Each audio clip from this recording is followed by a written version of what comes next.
Welcome, beautiful souls, to another episode of Sacred Highlands. Today we're stepping into the world of healing through touch, a practice that connects body, mind and energy in the most grounded way, reflexology. We're joined by Lee, an experienced reflexologist whose intuitive and holistic approach helps people restore balance, harmony and well-being through the feet, hands and beyond. Lee, it's such a joy to have you in here today, and I can't even express how happy I am to have you today in here with us. Thank you. Reflexology has always fascinated us. It seems both ancient and scientific, gentle yet deeply powerful. Do you agree with it? Yeah, absolutely. Yeah, perfect. So let's start with the basics. Lee, what is reflexology and how would you define it? Is it purely physical, energetic, or a blend of both in your practice? So reflexology is a complementary therapy which is based on the principle that there are reflex points within our feet, hands, face, ears, and many reflexologists have worked other areas of the bodies to have these reflex points correspond to the entire body, organs, glands, absolutely everything. And it is definitely both. It's a physical treatment, emotional, and it's got that holistic energy that treats the body and person as a whole. Mm-hmm. Wow, so it's much bigger than it seemed to be, yes, at the beginning. Yeah. Like reflexology does, touching your feet and pressing some reflexes, it's much more. Yeah, yes. Absolutely. Perfect. And for listeners who have never experienced a treatment before, could you briefly explain the core principle and how does pressing a point on the foot, ears or face, like you've mentioned, because that's quite, amazing that you do also the reflexes on the face, which I've never even thought about before. Yes. So, for instance, how they affect the organ or system within the body, how the pressure points, how does it actually work? Okay, so specific techniques are used to apply different pressures to these reflex points, say in your feet, that work on energy pathways, that work with nerve endings and are naturally body's energy that, when applied, improve body circulation, such as your blood, lymph and nerve circulation, that travels to all these organs and glands, allowing them to be balanced if they're out of balance, or, generally improve health and well-being. So they treat the person as a whole, and the principle of it is that we're not there to diagnose. We can't claim to heal anything, but we are trying to boost the own body's natural healing process. So basically, we're encouraging your body to heal itself, if possible, For the balance, getting the balance in any obstructions or anything like that. A lot of people interpret that a sore reflex is something serious, something of a problem in the body, which isn't always the case. So you should feel these reflexes in good health. And when you feel them a little bit more, in my practice, I would be doing specific techniques to bring that back down and balance it. Or if you're not really feeling it, I'd be wakening it up so you do feel it. So balancing is the purpose. And treating everyone as a whole. Wow, perfect. Thank you. Thank you. So what was your aha moment with reflexology? Did you experience a treatment that completely changed your view, or was it a gradual path that led you to become a practitioner? So I was studying in college to be a beauty therapist, and it was part of the HND course to cover reflexology. I never knew what it was. I never experienced a treatment, and we began our training, and obviously at first it's all your written aspect, and when we started practically working on it, we were working ourselves, and it was interesting to me. I think my love for it comes from growing up with family members with health problems, specifically the feet. And I had 2 clients for case studies in college. One who I instantly felt there was something she really felt in her foot that was related to her stomach. And she went away after a couple of treatments, and she came back and said, I've got a stomach ulcer. And then we watched after the 6 treatments as it was healing. And then with the other girl, she was a HNC student at the time for beauty, who came in to experience it because she would be going through it the following year. And she was fantastic as well, because I came across a sponginess, same thing in the digestionary, urinary aspect of the body. And I asked my tutor at the time what that sponginess indicated.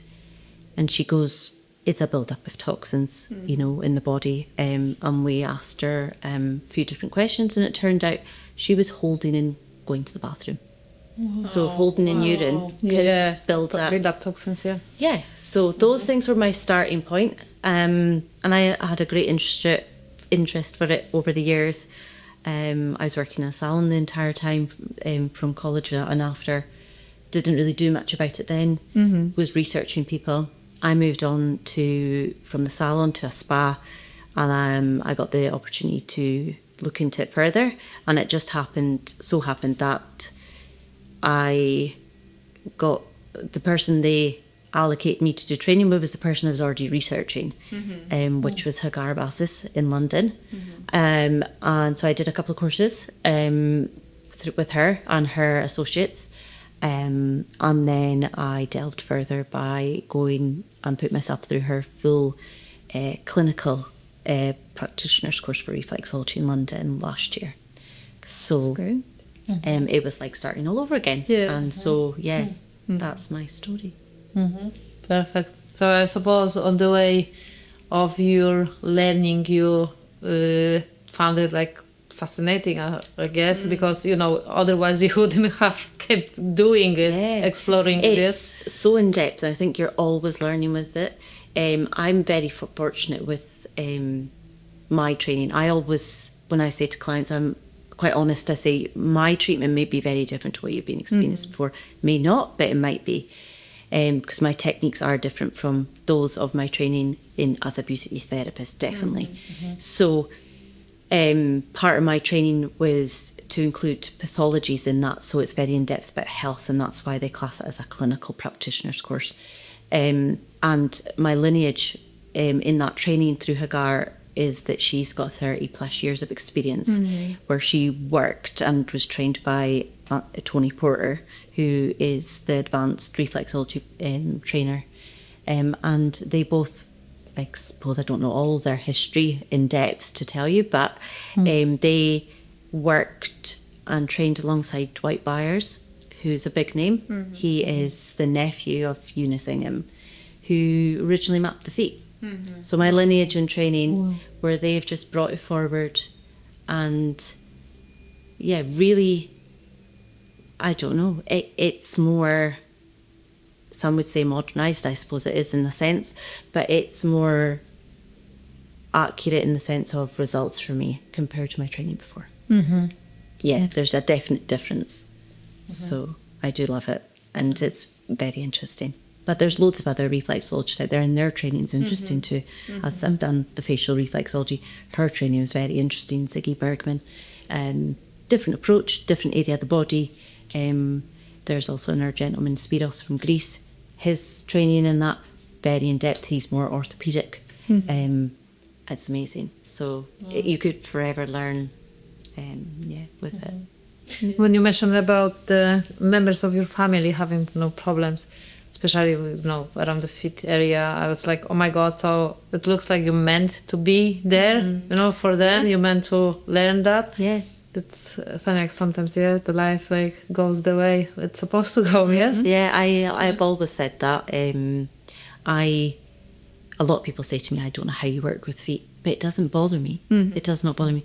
And I don't mind saying it was my mum that's had the bother since she was a child with her feet, and has gone through numerous different things. And I maybe don't do a lot of treatments on her because of her problems with her feet, but that is why I went and learned the hands and the face and the ears, because some people don't like their feet touched. So why not have an alternative so they can still experience the treatment and get the benefits of it? So Amazing. Wow. Well done. What should the client expect during a session? Is it always relaxing? And what does it feel like when you're working with a blocked or imbalanced area? You've touched it a bit, with your experience, but it was more about the training you had at school. So now, having the experience you do now, how would you answer that question? What can they expect? What they should feel like? What they may feel like? Because of course every treatment may be different. So if you could tell us. So yeah, every treatment with every person is different, and every session with that an individual will be different, because I don't follow a routine. That was one thing with my first training. You followed a routine. You followed the map. You followed the routine. And yes, to a sense, you still follow certain rules and things like that. But I go by the individual, maybe what they tell me before treatment. Some people will tell you a lot. Some people will tell you very little. So I get a sense of what they maybe need. If they just come in to relax, then yes, absolutely. That's what I'm aiming for. But it doesn't mean that I'm not going to delve a little bit deeper and see if there's any underlying things, because I'm essentially just reading the feet. They're telling me what's going on with that person, and then I know what to do with it, or hope to do with it. But they may expect in a treatment myself, a lot of people are taught with reflexology as a gentle approach. My approach in my training with Hagar is to have a firmer pressure, which I can adapt, because some people don't maybe need as firm a pressure. But I definitely noticed the difference between my college training and Hagar's training, that with a firm approach you definitely reach that reflex more deeper, more accurately, and the results are far better. So it will be relaxing, but I do say to people, now this is the pressure, is it okay? I go from there, and in time they adapt to the pressure. Some people actually have turned around and said, I prefer a firmer pressure. It doesn't lead to any tickliness or anything like that. And so they then relax to that pressure, and you see it in their breathing. I watch them throughout. You see it in their face, their whole body's expression of how it's affecting them. But I also get them to communicate throughout. A lot of treatments will be where they feel that they can just drift off to sleep, which is absolutely fine. It's each individual's choice. But if they communicate throughout, they get more from the treatment, I find. And for me, experiencing it, it all depends on if that person is open or closed to a treatment. Some are not open holistically. They are there for physical relaxation. They maybe aren't ready openly emotionally, and not everyone is, especially in the first couple of treatments. But holistically, not everyone's open to that. So if they are open to that, I definitely feel a lot of energies running from them to me, and they can feel it coming back. So it's different with every person.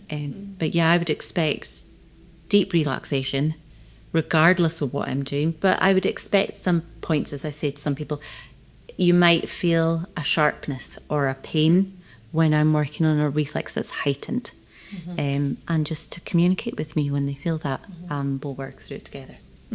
I can back you up on this one because of course if I could share, I've got 2 reflexology treatments from Lee, and everyone was completely different. So the first one was not painful except for one area when I had known already that I had a problem there, actually a certain trauma, because once the trauma occurred, then I got a stiffness in there and a pain, and that was there for about, I think, a year prior to the treatment. And then you massive touched it, you must have, done something with it, because I could feel the release and you could see the emotions came up, and I felt much more at ease afterwards.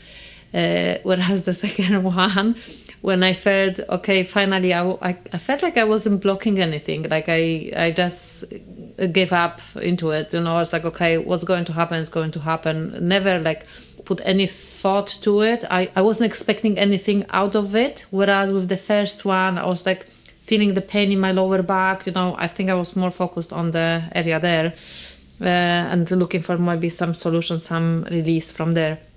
But the second one, I was like, okay, let's do whatever yes you need to do. And I didn't expect that I felt quite great pain in many areas in my body. But the time after the results were absolutely outstanding, and I really want to share with everybody that since then I've had such a boost of energy. I'm not sluggish anymore. I'm not tired. It's like I don't know what you did, Liva. Thank you very much.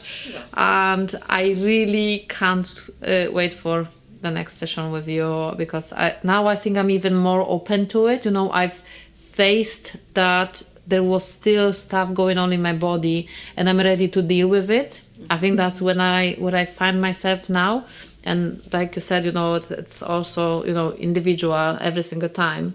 But I suppose depending on the situation you're in your life as well, what you're dealing with.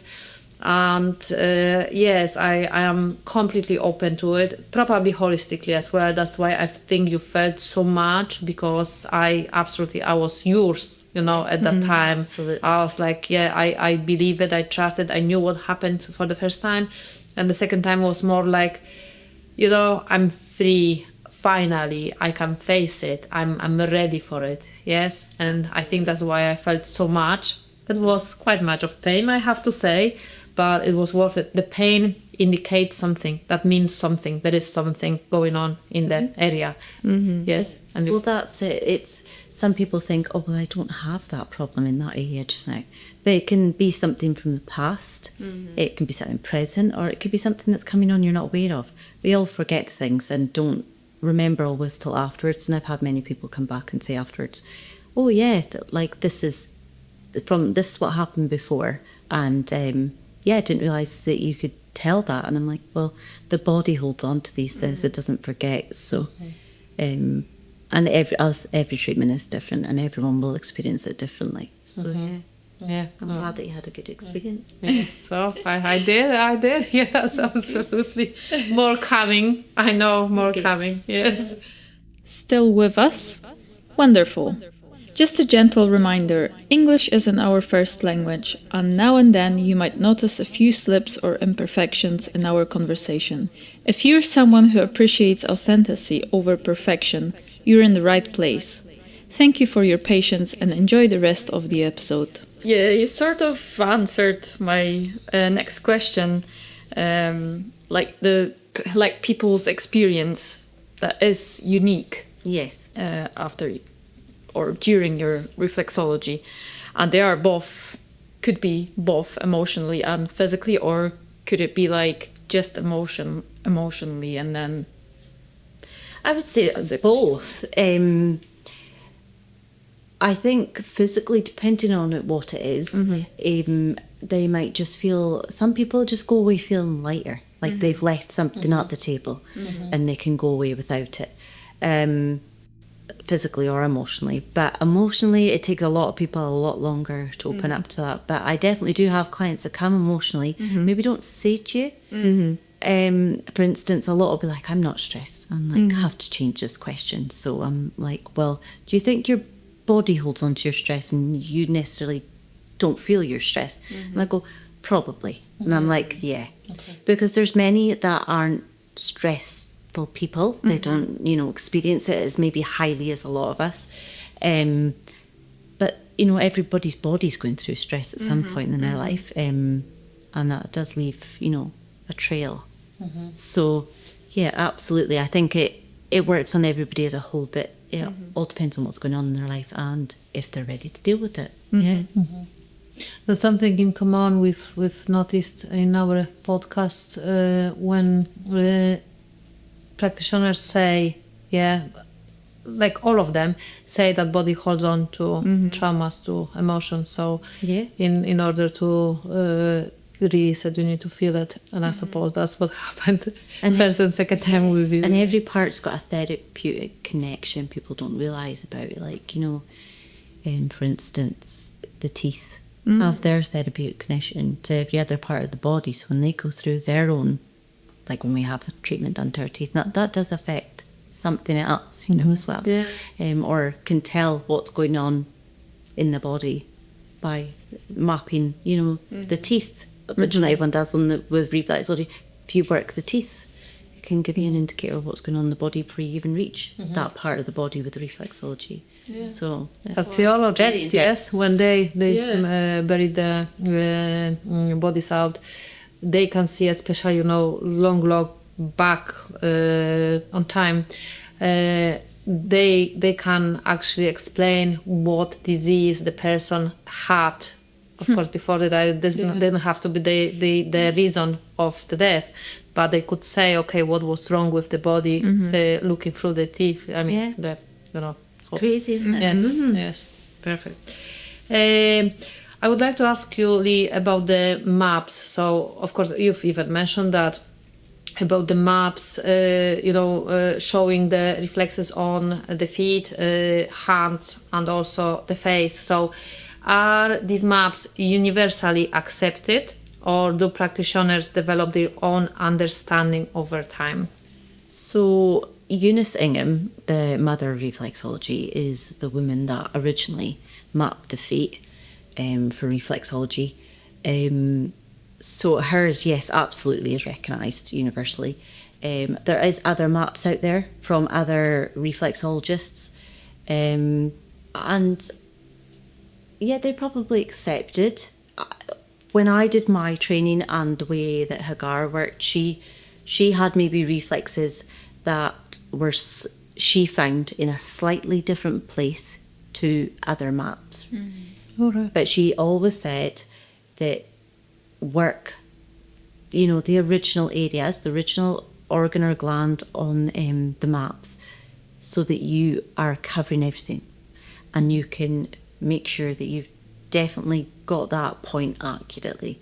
So there is definitely trainers out there that have maybe slightly altered maps for their training, and there's obviously different maps between the hands, face, feet and ears, but they have all the same principle. They're working their organs and glands for the same outcome.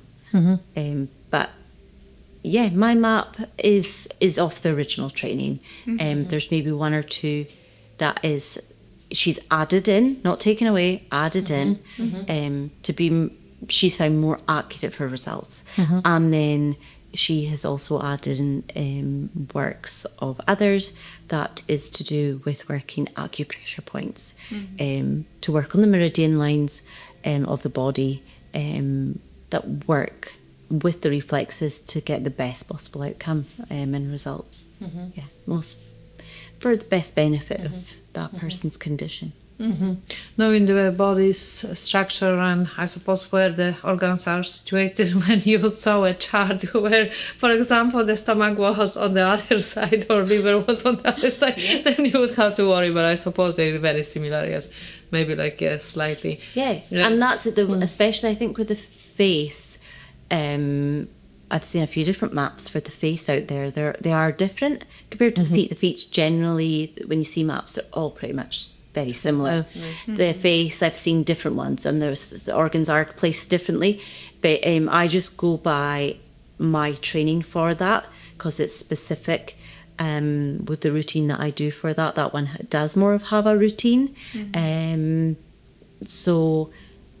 Yes, I would say that one probably differs slightly. But when I've worked the map I work for that, it does work for what I'm working on. So I'm happy to follow that. But I would like my training previously, I wouldn't rule out anyone else's work either, because they're all there to benefit from, I suppose. Yes, that's true. Thank you. So you've mentioned about specific training. What do you mean by specific training? So apart from the fully retraining in clinical reflexology as a practitioner, before I undertook that, I did, my first one was Reflexology for Women's Health, which covers everything from starting out with your menstruation, so even if that's young and you're still having problems on to later life, to fertility concerns, helping to conceive. There's a lot of people out there with health conditions that affect fertility and being able to conceive, so helping along with that. To then pregnancy. A lot are under the impression it's not safe to have reflexology throughout pregnancy. A lot won't do it within the first trimester. My training doesn't rule that out. We believe we can do no harm, and we just work maybe more gently, or would avoid certain reflexes that could, possibly, it can't do any harm. But, for those that are wary of that. But, women get a lot of symptoms in the first trimester and throughout. You want to help a woman through that. Yeah. So why wouldn't you help them through their symptoms? Yeah. So through pregnancy and birth, you can work to help support the body in preparing for birth and after birth as well. And then the big one that is now getting talked about a lot more is menopause. So I have a lot of women for menopause that are struggling with their symptoms and struggling with emotionally and mentally dealing with that. So there's that. Orthopedic training is everything from the knee down. That is working on reflexes as well as working on the bones, the joint structure, on all your soft tissue, whether that be muscle, tendons, ligaments. I'm working on them because our feet are our foundation. So anything wrong with the feet is going to affect the rest of the body. And what I can do to help, support that. So whether that be problems which a lot of people have and struggle to get treatment for, is plantar fasciitis, bunions, hammer toes, anything like that, we're supporting and working on that. So I work specific techniques to support that. And as I mentioned about maps before, he works as every long bone in the body as a reflexology map.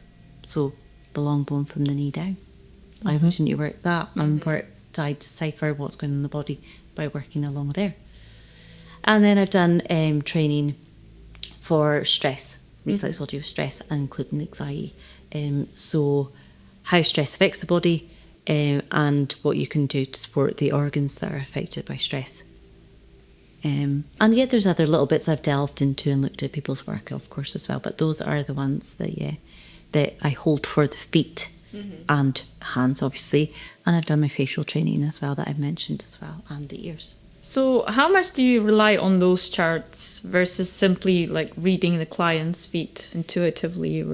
So I have the maps there to know roughly where they are, and I've got specific techniques for measuring a person's foot, rather than just, every person's foot's slightly sized is different. People can have conditions within their feet that's altered maybe their foot structure, altering maybe the BAP slightly.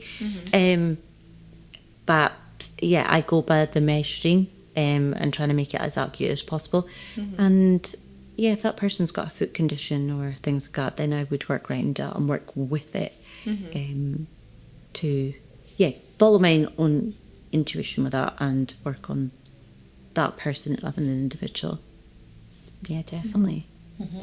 Have you ever had a client that had, for example, first treatment on their feet and then second on face or hands? Yeah? Absolutely, yeah. I do sometimes certain treatments where I combine both, do 30 minutes of each.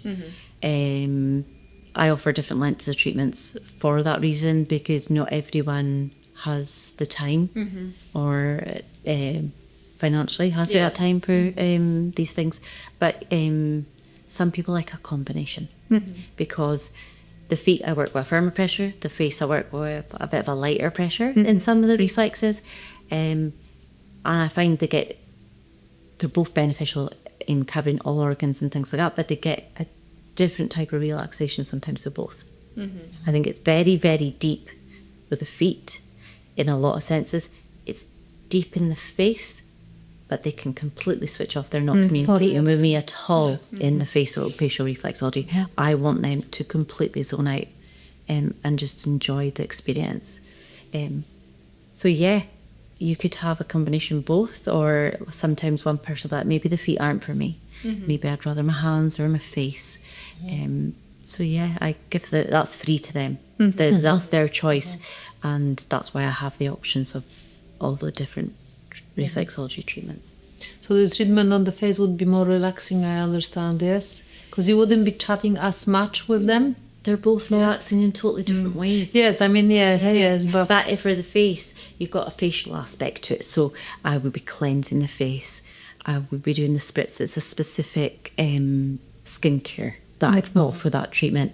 I would then be applying a specific elixir and oil, and then I'll be doing it. And I bring in tools. I've got quartz mushrooms, an acupressure point, like tools to hit smaller reflexes more accurately.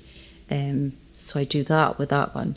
And then the facial reflexology actually leads on to another treatment. It leads on to the zone facelift, which is a natural anti-aging treatment, basically. It is an alternative for lifting and sculpting the face and releasing emotions we hold in the face.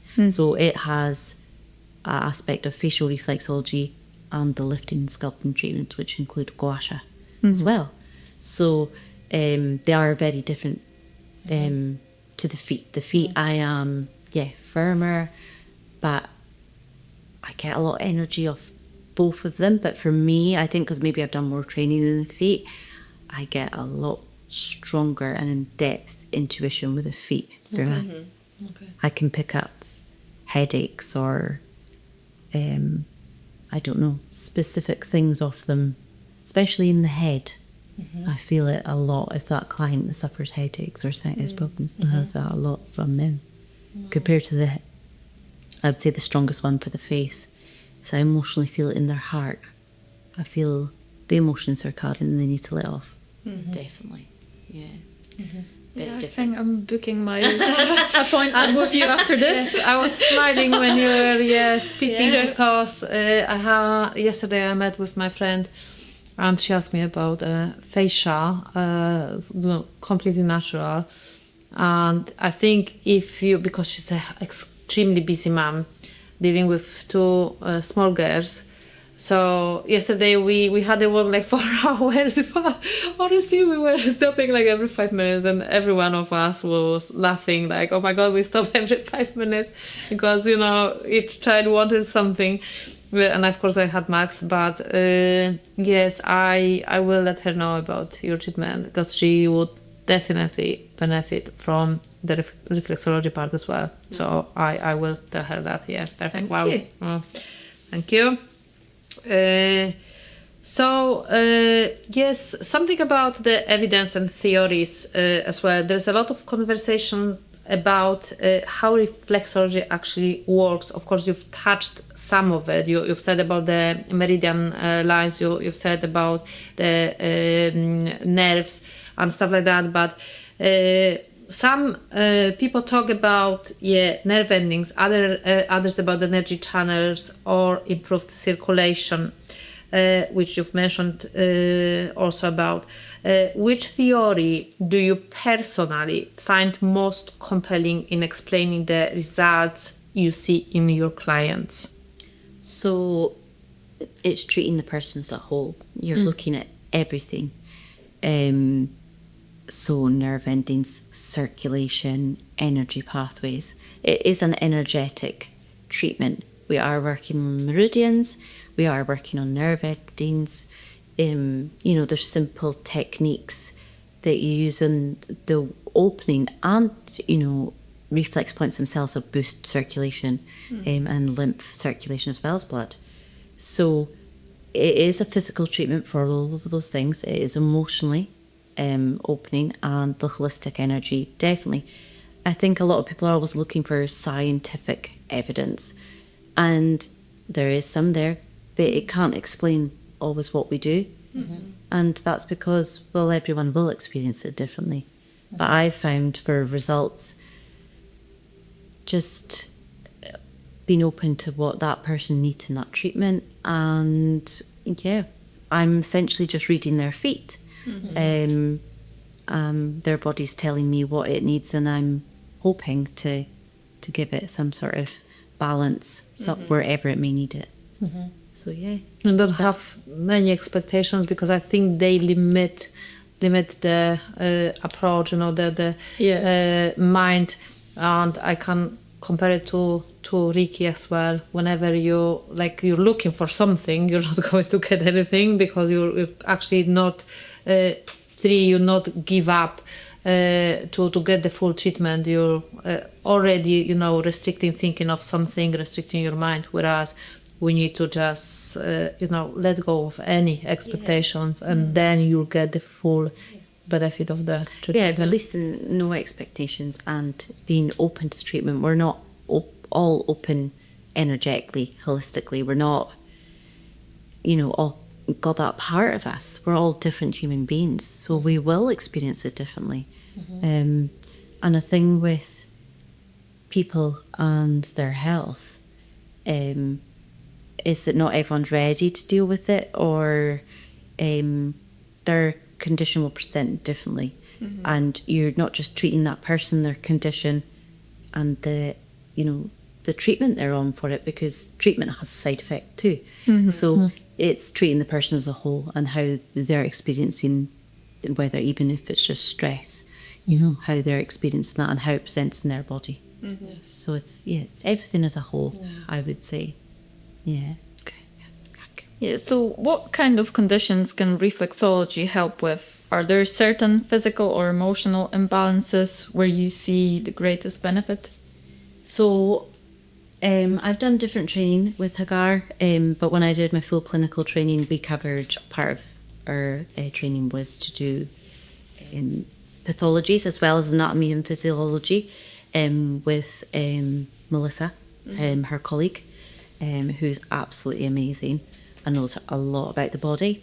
And so we had to do case studies on a body system that we got selected specific conditions, and we had to go very much in depth with that of that condition, it's how it presents, how you can treat it, the medication it would be, the side effects of that medication, what we would use for reflexology, and the mind and body connection with that too.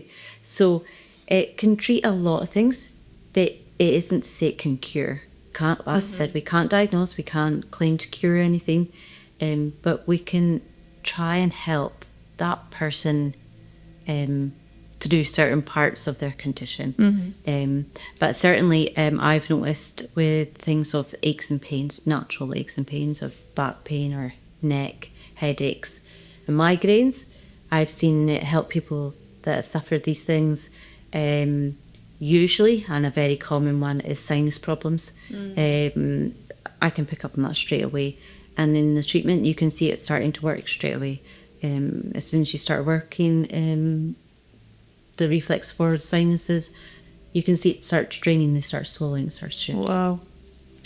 Stress, emotional stress or anxiety, I've done courses for that, and you can definitely help ease all of these things. It's about the person and how they've experienced something, whether it's physical or emotional. I'm just there to try and boost their own body's healing potential, essentially. It's all natural. All natural. Yes.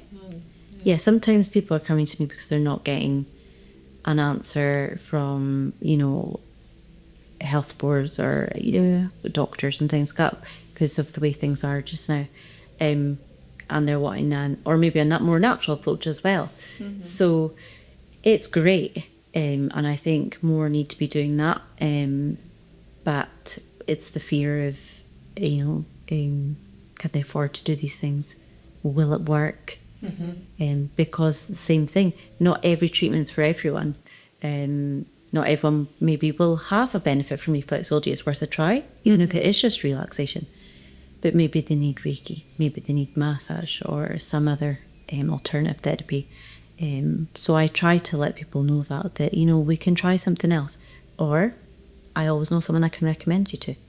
So absolutely. Perfect. And it's good that that the approach is much wider. It's not only physical, because of course you can ease pain, aches, other stuff, but it's also on the mind level, spiritual level, because the all connection what you've been trained at. And it's like, I think that's the way it should be going, because we're not only a physical body, of course, but there is much more to it. So I think the approach is changing, not only within the holistic therapies, but also people who need help, who need healing.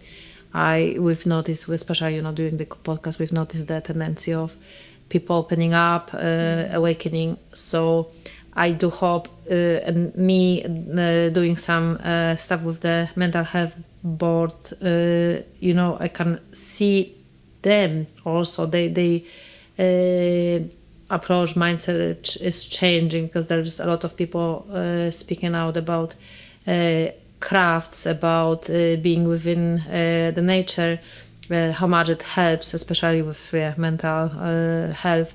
So yeah, that's amazing to hear. Yeah, there's a lot out there, but it's knowing if it's there. Yes, that was true. Especially in this area, there's not a lot, or it's not talked about, because everything's word of mouth. Yes. And that's how people find out about these things. So, and the internet's a big thing now, so it's good that you have your podcast for this, it's another way of word of mouth. Yes. Yeah, it is. Yeah, spreading the knowledge, yes, about it. Perfect. So how many sessions does it typically takes for someone to feel a lasting difference? And do you recommend reflexology as an ongoing practice for maintenance, or more as a focused course of healing? So I would say yes to everything. It depends on the condition, and it depends how much that person suffers that condition. I've seen some people that have suffered from tinnitus or something in their ear, had one treatment that's not bothered them again. Or sinuses, it's helped clear it up, but they come back to maintain it because, the seasons are ever changing and things like that. I mean, numerous things trigger those things. Aches and pains, maintenance usually, because some people go like, I've got a great relief there, but I'm worried it's going to come back. More in-depth health conditions that are more lifelong are definitely, if you're really, really struggling with something, it's good to have, a course of treatments close together to get it to a really good place, and then, we can cut it back a bit and maintain it as well. But it really does depend. Some people come as a one-off as well. That's absolutely fine. If they get a benefit from that, from having once a month or every couple of months, absolutely fine. I leave it to them. I don't force it upon them. But some that have, more going on in their life, they find it deeply beneficial. They will tell me that after a few treatments, they know when they need to come back. Their body's telling them, I need another treatment. But reflexology is one of those amazing things you could have every day if possible. It will greatly benefit you. And if you are to have a course of treatments, the closer you have them together, the better. So we're talking a couple of weeks, and then start to cut it back after that. But usually, depending on what it is, you can see results quite quickly. But that depends on the person as well. It's a two-way thing. And a thing with treatments, regardless if it's a beauty treatment, an alternative treatment, you connect, or your hairdresser, you connect with people differently. So it's sometimes finding that therapist for you. Because Spiros, the one I did my orthopedic training, he said a great thing to me. He said, you know, you can't expect to connect with everyone. You look at it like you could have 500 clients and only 20 come back. Because we don't connect with everyone, and not to take it negatively because of that, you know. And it was a great thing for me where you are starting out doing these things, you're worried why someone has to come back. Yes. And then you may see them 6 months later and like, oh, my life's just been so busy. Yes. And that's like, okay, but you've been worrying for that 6 months where they've been. So Absolutely. yeah, it's about that too. It's about connecting with people as well as how close their treatments are together. And then allowing them to learn to know when their body needs it. Yeah, probably the best way to put it. I feel like I need you in here more often. I know, it's a shame I've moved, isn't it? Oh, maybe I have to go to yours, you know, Yeah. to get it more often. Yeah.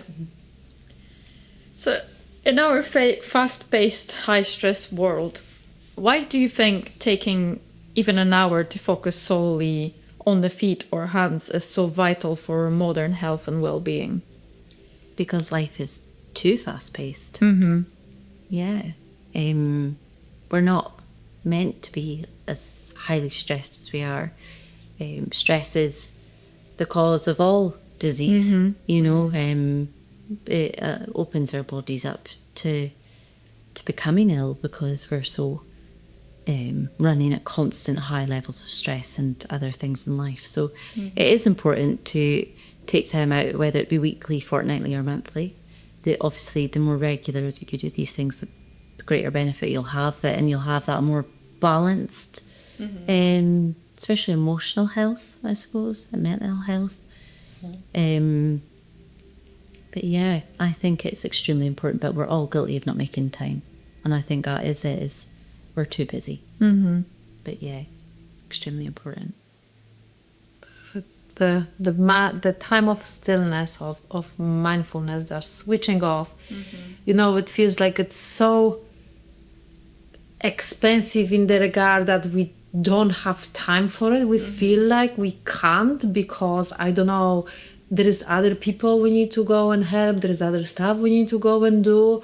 And it's like we feel guilty that, you know, we spend the hour even for ourselves, but that's so beneficial. You know, back on the days we had gatherings, we had people dancing in a circle, you know, drumming, doing healing on themselves. And now it's like, why is it so far away from us? You know, why is it not so common?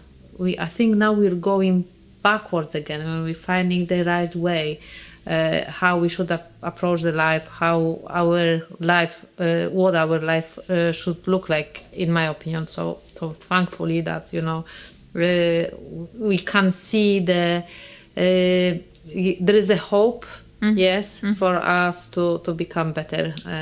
So yeah. Sometimes I think it's good to even make that time, like in your schedule. Just to schedule it. Yes. That's my time. Yes. And I'm going to get the treatment or, you know, relax or whatever, you know. And I think when it seems to be too difficult, being disciplined at first, you know, because it feels like, okay, I can't. But no, you can. You just need to reschedule your day. Like I be repeating it all the time. When my Max was 1 year old and I was absolutely, you know, so depressed, severely depressed. That was the time when I was like, no, I'm not going back there. I need to get better. So I found a half an hour at first, probably 20 minutes, when he just fell asleep. Because then sometimes he would wake up, you know, do stuff with him, get him changed or whatever. Then I knew the time when he was sleeping, and that was most likely the time, free time for me. Not thinking, oh, there's washing to do, there is, you know, other stuff, dishes or whatever. No, that's the time for me. And then since then, it's become not only a habit, but, you know, the way out of the busy world in here, resetting myself, and that's what's kept me going and feeling strong enough to do what I do, coming back to work and doing the podcast and everything, and dealing with the mental health department. So that's still quite much, but I am strong enough to carry on, you see, for the first time in my life. And that's how important the time, an hour, half an hour a day, whatever, for yourself. Going for a walk, looking around, not with your phone in front of your face, but actually spotting. That's what we were speaking in with Vox Scotland today.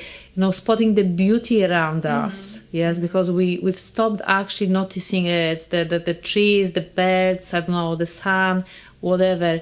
It's so beautiful in here, but we've kind of forgotten. Yes, and of course there is the distraction, but we need to learn how to live in a different way that it's helping us, not distracting. Yeah, that's my opinion. Okay, and I've got the last question for you. So, if someone listening right now feels hesitant but curious about trying reflexology, what one piece of encouragement or advice would you give them? So I would say, why not? And I know it's about finding somewhere close to you, finding the right person, therapist has said for you, the right treatment for you. And if it is reflexology, I would just go for it. And if it is to do with health reasons, whether that is physical or emotional, you got to remember that you can't care for others if you're not caring for yourself. So make that time for yourself, and just give it a go. It might not be for you, but if you find a really good therapist, they might offer another treatment or another way of doing something for you that is for you and will boost your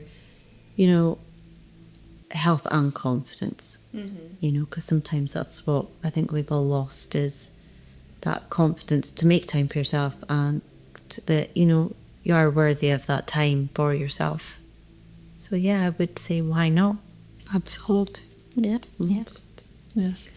The world is kind of telling us, oh no, you can't have the time for yourself, but actually that's crucial. That's when we start, in my opinion, because if you want to help others, we need to help ourselves at first. Yes, so begin from that. And I think, with people who are looking for, who maybe this way, when something is not working, okay, why would you not change it to try it, to see, how it works? Because does it actually matter what other people say until you actually come get the treatment and find out yourself?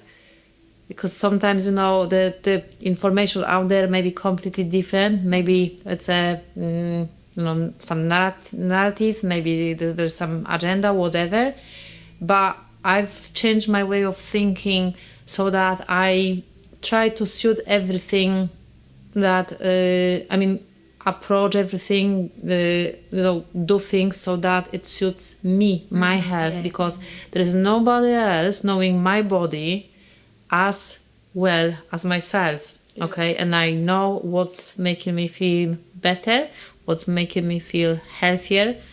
And again, sometimes I go against what people say, but what people think, because there is some old way of thinking, working with energy. Okay, my dad did say that one day, okay, there is bad energy, so you shouldn't be working with it. But now I am working with it and I see it is working.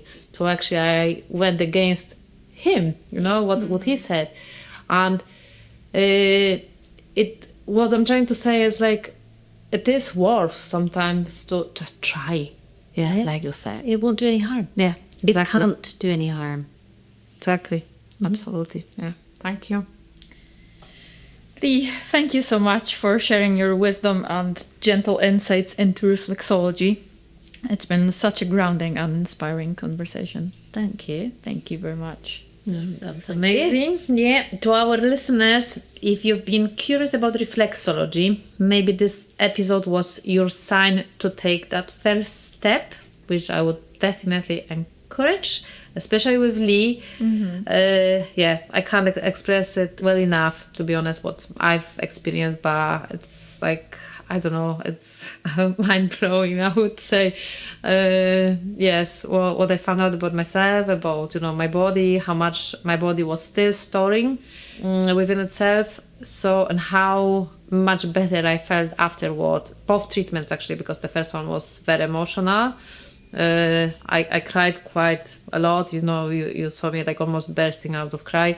Second one was more, I think, releasing the tension and gaining the energy back, which is still there, so nothing has changed. Thank you. And yes, healing often begins with simple awareness and openness. Yeah. So Lee, if someone wanted to reach to you, do you have any website or social media you could? Yes, so I'm on social media.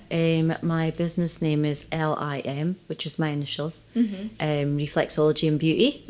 I'm based in Elgin now, after moving there earlier this year.